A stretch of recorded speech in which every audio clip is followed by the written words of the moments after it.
John Wick heads to a warehouse owned by Abram Tarasov to get his car back. Abram wants payback against John for killing his brother Viggo and nephew Iosif. John is killing all of Abram's guards before he finally gets to his car. As he drives away, a whole mess of Abram's goons start attacking John. His car gets banged up, and the henchmen slam into John with their cars, but the man is persistent and easily kills all the goons before making his way to Abram's office. John simply pours Abram and himself a drink. He chooses to spare Abram in a peace offering. Abram questions John as to whether or not he can actually find peace. John returns home to the still unnamed dog he took at the end of the first movie. He calls Aurelio to come pick up the car, which is a total wreck. Still, Aurelio claims he can fix it. After he leaves, John reburies his weapons beneath cement, as he feels he is done with the assassin life. He watches a video on his phone of himself and his late wife Helen. However, he is visited by Santino D'Antonio, who offers him a job and reminds him of a Blood Oath medallion. Santino is a member of the High Table, a council of high-level crime bosses who oversee all the continental hotels around the world. Despite these factors, John is not moved to move on from his old life for good. He says that he has decided to move on from his old life for good, and immediately declines the offer of a new job. Santino seems disappointed by this decision and launches an attack against John's house with a grenade launcher. But somehow John survives this attack, having no place to live. Next day, John goes to Continental Hotel in New York City with his dog. Then seeks help and advice from Winston, who reminds him that if he rejects the marker, he will be in violation of 2 unbreakable rules of the underworld: no killing on Continental grounds and honoring every marker. John realizes that he has no other choice, so he reluctantly gives in to his commitment and goes see Santino again. Santino wastes no time and talks business right away. He asks John to kill his sister Jana. Santino is jealous of her because she is to be at the High Table, as Santino's father considers her more worthy of taking position after her father. John agrees to the mission and, with Santino's approval, hires his bodyguard Eris to keep an eye on John and observe how he goes about it. John goes to the storage location and picks up some of his belongings. He then goes to Rome and stays at the Continental Hotel. There, he is warmly greeted by Jules, who is a manager at the hotel. John then goes to visit a tailor shop devoted to assassins who design bulletproof clothing for people in the criminal underworld. This helps him figure out different ways into places where Jana might be found, so he can make it easier for himself when going after her with swords or guns. John needs some weapons, so he goes to a regular weapon shop where we learn that shopkeeper is very familiar with Legend of John Wick, which turns out that owner knows what kind of weaponry are suitable for him. He carries out his mission well. At night, John infiltrates Jana's coronation and confronts her in a dressing room. He tells her that Santino sent him. Jana chooses to take her own life by slitting her wrists as she dies. John shoots her in the head. He completes his mission and is leaving when Jana's bodyguard named Cassian sees John and immediately recognizes him. He figures out that John has been sent there to kill Jana.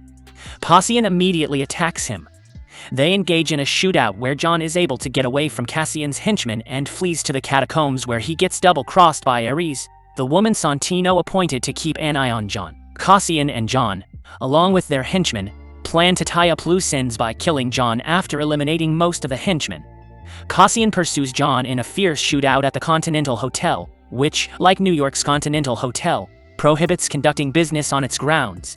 John and Cassian stop fighting to respect hotel rules. After their little break, they head to the bar together. You know, just 2 guys, having a drink, talking about assassinations. John casually mentions that he's planning to assassinate Jana, despite knowing that Santino is behind her death. Cassian's still not happy and insists on killing John, but he promises to give him a quick death out of professional respect. How kind. But then Santino calls John. He tries to smooth things over by saying he understands if John is upset and that it might feel personal, but then he goes on to say that if he didn't avenge his sister, he'd be a different person. Maybe Santino needs a hobby that doesn't involve revenge. John hangs up the phone in anger and prepares to check out of the hotel and head back to New York City. Meanwhile, Santino opens a $7 million contract to kill John Wick, under the guise of avenging his sister. It's distributed to all high-profile assassins around the world, and many are tempted by the high contract value. Who can resist a good payday? Right, but Winston, being the voice of reason, meets with Santino and asks for a blood oath. Santino indicates that John has fulfilled his commitment and is no longer bound by an oath with him. Phew, that's a relief. Let's hope these guys can all just retire and take up knitting or something. This is when Santino tells him that there is no need to do that because John is going to be killed when he comes to New York. Winston then goes on to warn Santino that he's made a big mistake. He betrayed John, and he is not the right man to mess with. Winston tells Santino that he has stabbed the devil in the back and forced him into the life he had just left. He tells him that John is now free of the marker, and he will come back to get revenge for messing with him. Santino is repeatedly warned and told that he is now going to face the consequences of screwing up John Wick, but he still does not seem to be moved by the warning.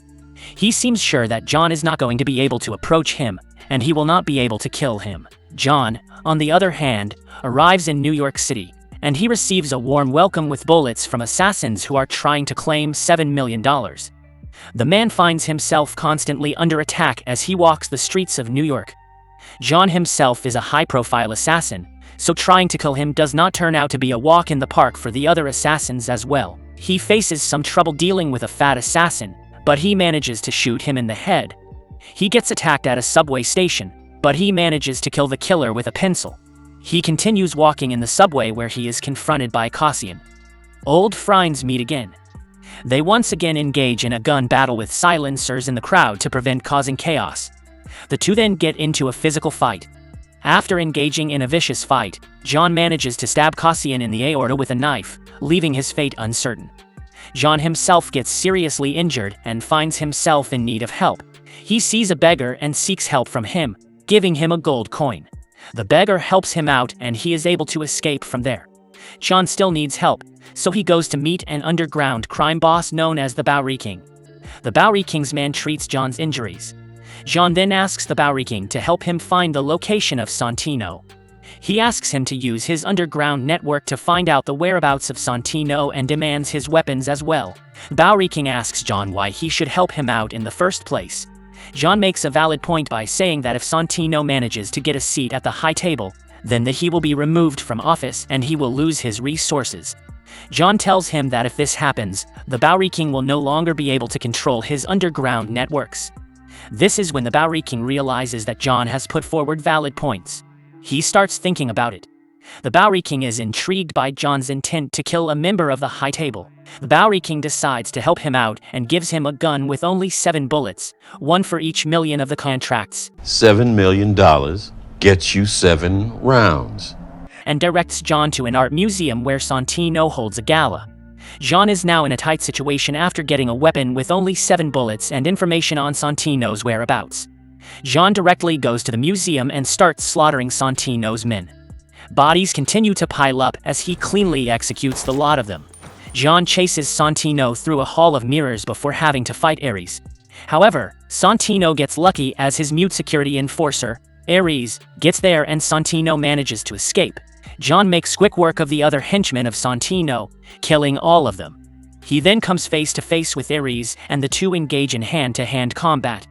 The two engage in a vicious fight, and John finally ends up killing the woman. While these two are fighting, Santino manages to escape to the Continental, where he intends to remain in a shelter. If you guys remember, there is a rule that no killing can take place inside the Continental. Santino is sure that he's going to be safe inside the Continental, and John is not going to get there and kill him as long as he remains there. John finally arrives at the Continental after a while and asks Sharon where Santino is. John has been through a lot in the last few days. He's covered in blood and wounds, but he still appears to be firm, and he is committed to getting things done the way he now wants. Sharon does not want to be on the other end of John's wrath, so he tells him where Santino is. Santino is at the Continental Lounge with Winston. Upon seeing John heading towards them, Winston warns John not to act brashly by killing Santino in the Continental. If he does so, he's gonna have to face the consequences. On the other hand, Santino seems really relaxed. The man is enjoying his meal, and he is dead sure that as much as John wants to kill him, he is still not going to kill him in the Continental Lounge. John, on the other hand, is sick of Santino. He's been through a lot because of Santino. Santino is the man who destroyed his house and forced him to get back to the life he had left behind. So, at this point, John says enough is enough, and without thinking, He completely ignores the warnings of Winston and kills Santino. After killing Santino, John gets out of there at once. He goes to his old house and reminisces about the time he spent with his late wife during their stay in the house. He recalls many beautiful memories of the time he spent there with his loving wife. The next day, Sharon comes to John and takes him to a park to meet Winston. Since John has broken the rules of the Continental, the time to face the consequences has come. Winston tells him that according to the High Table, the value of the contract to kill John has been doubled and offered globally as a further consequence of killing Santino on Continental grounds. Winston declares John excommunicado, terminating all his access and privileges to underworld resources. John tells him that everyone around them right now is an assassin who is ready to kill him. However, Winston delays in announcing John's excommunication by 1 hour to give him a head start and provides him with a marker for future use. So, John tells Winston to spread the word that if anyone comes after him, they'll end up pushing daisies. And Winston's response is like, "Yeah, obviously." I mean, did John really expect anything else? Anyway, John grabs his furry companion and takes off. Winston picks up the phone, and in a very official tone, orders John's excommunicado to be activated in just 1 hour. Suddenly, phones all over the place start buzzing, and it's like a symphony of cell phone rings. John's gotta make like Forrest Gump and run. And that's it, folks. The movie's over. Hope you enjoyed it. Don't forget to hit that like button, subscribe, and ring that bell to keep up with our latest movie recaps. Until next time, keep it real, and don't mess with the Baba Yaga.